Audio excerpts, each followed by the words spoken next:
E no programa anterior, nós continuamos a nossa aventura em Kos, na Grécia. Continuamos a conhecer a Casa Romana e descobrimos toda a sua história, cultura, curiosidades e estilo de vida dos romanos antigos. Se você já tinha ouvido falar no deus da medicina, Asclepion, então viu que o nosso guia nos contou o mito de Asclepion. Curiosidades e história não faltou no programa anterior. E no programa de hoje, vamos continuar por Kos, na Grécia. Vamos ver as ruínas do templo de Asclepion, com muita história e curiosidades que o nosso guia grego vai nos contar. No templo de Asclepion é onde Hipócrates, uma das figuras mais importantes da medicina na antiguidade e pai da medicina moderna, fundou a sua escola e ensinou medicina. Por isso, não saia daí!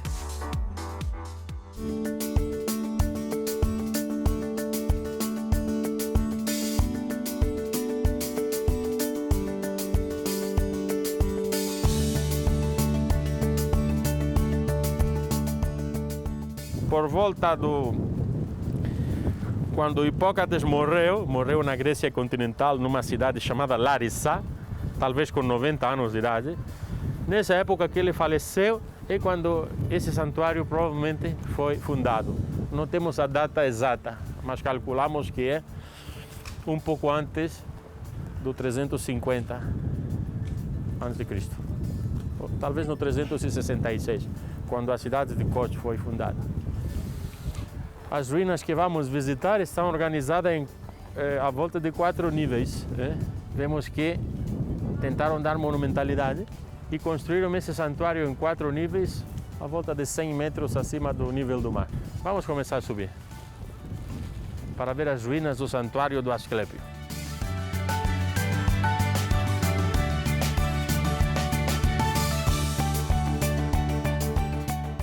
Aqui estamos em ruínas muito pobres, muito modestas, daquilo que tinha sido uma entrada monumental. Precisamos imaginar aqui muito. Uma parede, 2 paredes, colunas, assegurando um teto.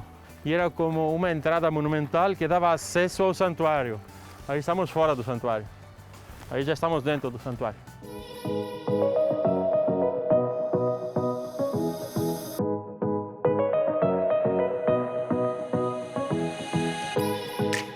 Estamos num dos sítios arqueológicos mais antigos da Grécia e o monumento arqueológico mais significativo da ilha de Kos.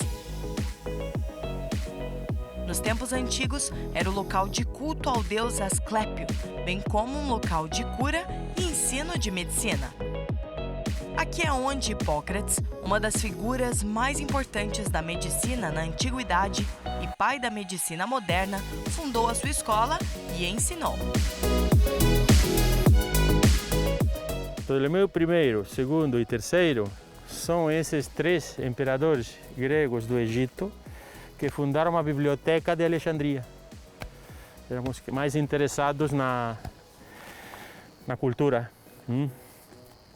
E foi nessa época que o Antigo Testamento foi traduzido ao grego, na famosa tradução que chamamos a Septuaginta, porque foi feita por 70 sábios judeus que falavam tanto grego como hebraico. Quando Ptolomeu era adulto, Ptolomeu II, aquele que nasceu aqui, parece que ele foi benfeitor desse santuário, porque tinha nascido nesta ilha. E dentro do templo de Asclepio, aqui no interior desse templo, existia um tesouro. Ou seja, que esses templos não eram só para fazer culto a um deus, também funcionavam como tesouro, como armazém de riqueza. O templo de Asclepio que vemos aqui é mais antigo daquele que está lá em cima, vamos ver depois, inícios do século III a.C. E está orientado, como cada templo, com a sua fachada no leste. E exatamente fora do templo estava o altar. Esse altar era um desses altares que parecia uma construção que tinha colunas à volta, mas a única função de um altar qual era? Fazer o sacrifício animal.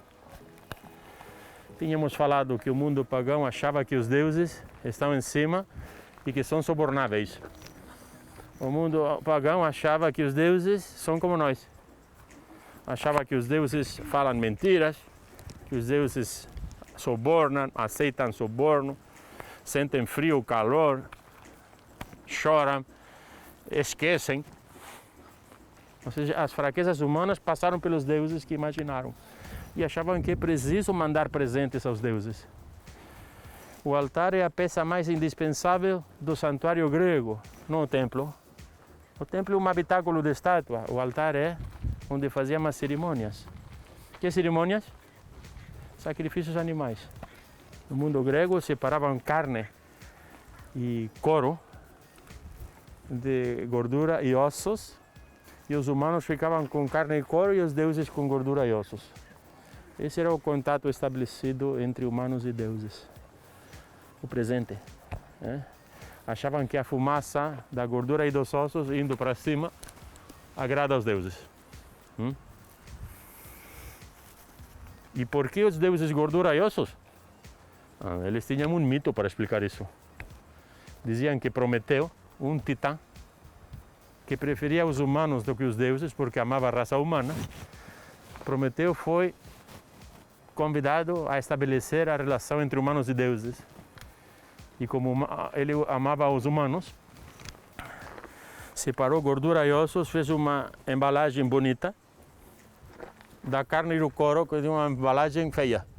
E falou pelos deuses, vocês escolhem primeiro. E eles escolheram gordura e ossos. Esse mito, elaborado pelo homem, a posteriori, tentava explicar isso. Atrás desse altar, vemos colunas em pé, restauradas. Tem a ver com um templo construído na época do Império Romano. Depois de um tremor de terra no 139, 141 depois de Cristo, se eu lembro bem a data, na época do imperador Antonino Pio, foi feito esse templo aí, e talvez era para fazer culto ao imperador. Tínhamos falado em Rhodes que Roma obrigava os povos conquistados a adorar a deusa Roma e o deus imperador. O Asclepion de Kos, cujas ruínas sobreviventes remontam ao período helenístico, após o século IV a.C., foi construído nas encostas de uma colina com vegetação exuberante e impressionantes vistas para o mar. Foi construído em 3 terraços ou pisos. No segundo terraço, há restos de um grande altar, a estrutura mais antiga do Asclepion de meados do século IV a.C., decorada com escultura dos filhos de Pracíteles. A oeste do altar, há um templo mais antigo de Asclepion, do século III a.C. e de ordem jônica. Ao lado do templo, os aposentos dos sacerdotes, enquanto a leste do altar, há um pequeno templo dedicado a Apolo, com 7 colunas coríntias restauradas.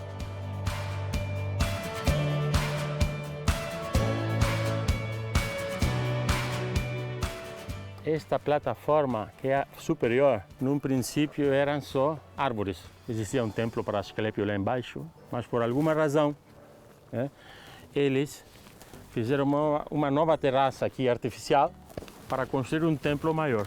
É o maior templo de Asclepio que existe. Era o maior templo de Asclepio. Talvez era a intenção essa. Como Epidauro tinha muita fama, um santuário de Asclepio, importante, Epidauro, Pérgamo, Cnidos. Pérgamo e Cnidos agora são Turquia, mas tinham santuários de Asclepio importantes também. Talvez por essa razão eles precisaram fazer um templo maior, porque no século II a.C. já a importância era essa. Lembram que 7 maravilhas foram escolhidas entre monumentos grandes? Não, esse não era muito grande, mas era o maior templo dedicado a esse deus, Asclepio. E vejam, para respeitar a simetria e a cenografia, não orientaram esse templo como deveria ser. A fachada estava no norte, enquanto a fachada normalmente está no leste. Não, mas eles queriam respeitar essa cenografia. Tínhamos falado em lindos da cenografia. Lembram de colunas que não asseguram teto? que não era normal na arquitetura isso, fazer colunas sem teto, só para dar monumentalidade. Era um templo dórico, ou seja, as colunas eram como essa. Coluna dórica tem 20 estrias, 20 canaletas. E o capitel é simples, é uma base de cone invertida. Não é como a jônica e a coríntia que tinha decoração que vimos antes. 6 colunas na fachada, 12 na parte comprida. E era maior templo este que aquele de Epidauro. Talvez essa era a mensagem que queriam mandar para lá. Rivalidade.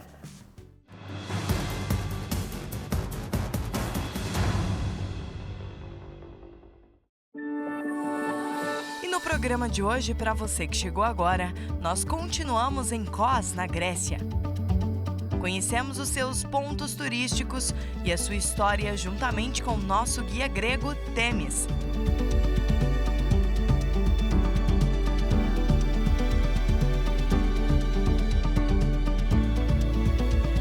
Agora vamos à descoberta do Asclepion. Continue conosco nesta rota. Como curávamos doentes aqui? Curávamos doentes? Como curávamos eles? Então, os relatos que temos, alguns deles provêm de inscrições feitas em mármore, falam de que os sacerdotes, que simultaneamente eram curandeiros, depois de examinar o doente, davam para ele uma dieta especial. Isso que significa? Bebida, comida, sono, exercício. E no sono eles aguardavam alguma mensagem divina. E alguns dizem, eu vi uma cobra lambendo a minha ferida. Eu falei com Asclepio no meu sono, ele falou fazer isso. Então, estamos vendo que, embora estamos falando da ciência da medicina, ainda eram alguns que continuavam com essa tradição de curanderia, mais que ciência. Ciência da medicina é Hipócrates e os seus seguidores, mas não todos faziam o que ele aconselhava. Normalmente, os monumentos antigos foram destruídos pelo homem. As maiores destruições são feitas primeiro pelo esquecimento e depois pelo fanatismo. Infelizmente, o Asclepio tinha muita semelhança com Jesus. Então, na época, o cristianismo virou uma fé única, proibindo as restantes. Pessoas fanatizadas destruíram santuários pagãos. E por que os santuários do Asclepio foram mais destruídos? Porque tinha muita semelhança com Jesus. Lembram? Vocês lembram do mito de Asclepio que eu falei lá embaixo? Qual é a semelhança? Uma luz divina, lembra da atividade de Jesus. Um pastor que está chegando, animaizinhos à volta, ressuscitou Hipólito. O seu pai Apolo tirou da terra e colocou no céu. Por isso não foi perdoado o Asclepio. Depois, os materiais de um templo destruído são cortados em pedaços menores e são levados para fazer outras coisas. Por exemplo, Fortaleza dos Cavaleiros de São João, que é 900 anos posterior ao abandono do santuário. O que é isso aí? Esses relevos aí são 18 círculos. O que é isso? Isso é o teto do templo, do lado de fora. Aqui são as colunas, aqui está o teto. A parte de abaixo do teto eram visíveis esses cilindros aí. Mas por quê? Que isso? Nada, elemento decorativo. Mas há uma origem não decorativa nisso. O quê? Então vamos imaginar que os gregos ainda não fazem templos de pedra. Então de que fazem? De madeira. Vamos fazer um templo de madeira. Faço colunas de madeira, arquitrabe de madeira. E no arquitrabe coloco vigas paralelas e faço um teto por em cima. Essas vigas paralelas, por baixo e por cima, tinham tábuas. E como assegurar as vigas e as tábuas? Com pregos. E o prego era visível. quando a arquitetura grega muda para a pedra de madeira que era, aquilo que antes era cabeça de prego, virou elemento decorativo. Porque os templos eram assim. Tinham cabeças de pregos, tábuas e vigas. E se vocês lembram a arquitetura dórica, as vigas, que eram paralelas, eles faziam 2 riscos só para decorar. E assim nasce o triglifo. No Partenon da Acrópolis vocês viram triglifos. E o quadrado que ficava vazio num templo de madeira, colocavam uma cerâmica pintada para decorar. Mas quando o templo já é de mármore, não colocam cerâmica pintada. Fazem um relevo em mármore. Vocês viram isso melhor no Museu da Acrópolis. As metopas. Triglifos, metopas. Triglifos, metopas. Então, vemos assim nasce a arquitetura dórica, em madeira. Mas aquilo que em madeira tinha função prática, em pedra só tem função estética. Esse buraco quadrado aí, nessa pedra, como asseguravam os gregos as pedras? Então, tem uma pedra embaixo, abre um buraco como esse, coloca uma madeira cúbica e por cima outra pedra com um buraco como esse. E quando a terra treme, as pedras mexem e voltam ao seu lugar graças à flexibilidade do pivô de madeira que entrava aí, né? Que dava flexibilidade na união.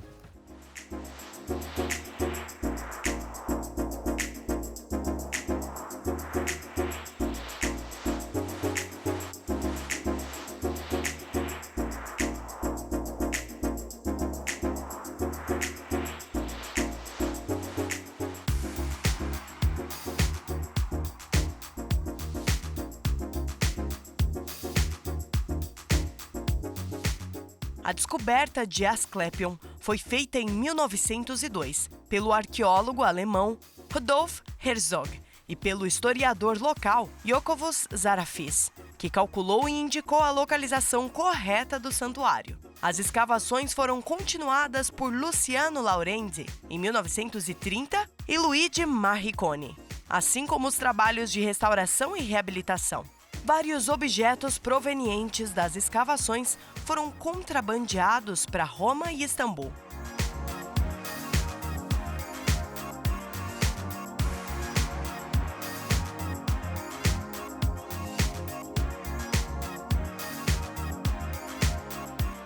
Na época dos italianos, eles começaram a colocar no mármore o cimento, só que o cimento acabou por estragar todo o mármore.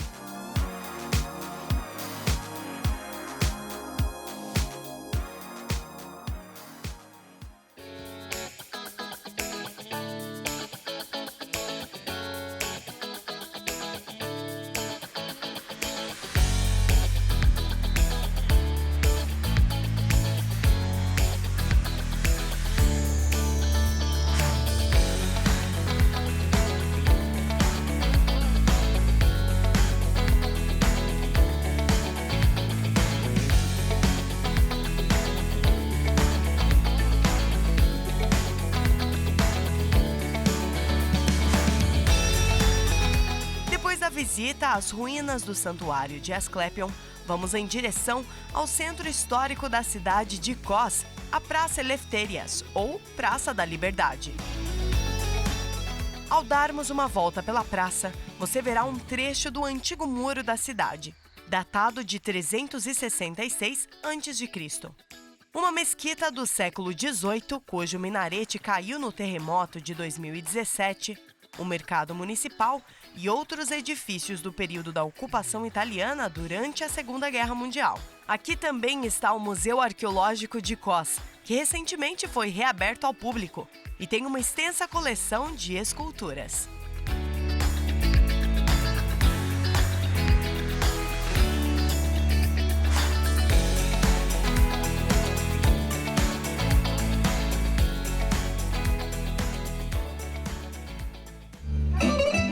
Hoje estamos quase chegando ao fim do nosso programa, mas não perca a nossa próxima rota. Vamos continuar conhecendo mais sobre a ilha de Kos.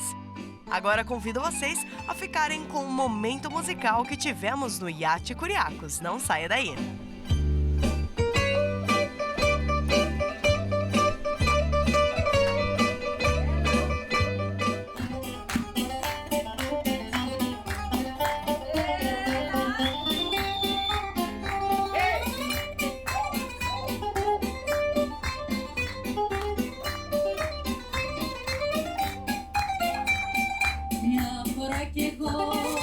Είπα να φύγω από τον καημό για να ξεφύγω.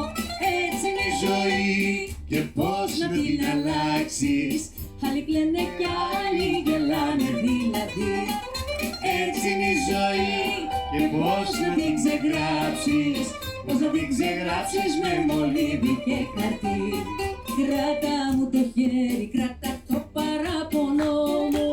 Κράτα την καρδιά μου ώσπου να έρθει το πρωί. Και να θυμηθείς πριν φύγεις να σου δώσω κόκκινο γαρίφαλο και ένα γλυκό φιλί. Και να θυμηθείς πριν φύγεις να σου δώσω κόκκινο γαρίφαλο και ένα γλυκό φιλί. Πάμε!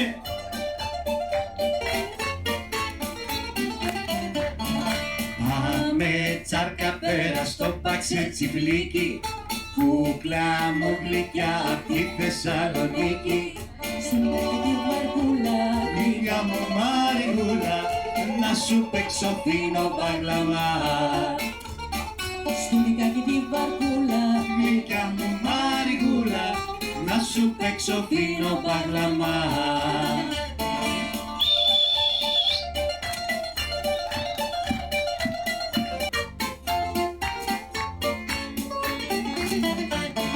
Πάμε τσάρκα στην Ακρόπολη στη Βάρδα κι από εκεί στα κούτσουρα του Δαλαμάκια.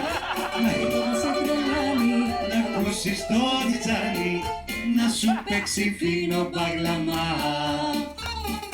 Μαρίγο θα σε τρελάνει, να ακούσεις το τζιτζάνι, να σου παίξει φίνο μπαγλαμά.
E no próximo programa, Viagem no Tempo não vai faltar. Estaremos por Kos, na Grécia, que é uma mistura de antigo, medieval e moderno, uma verdadeira riqueza do mar Egeu.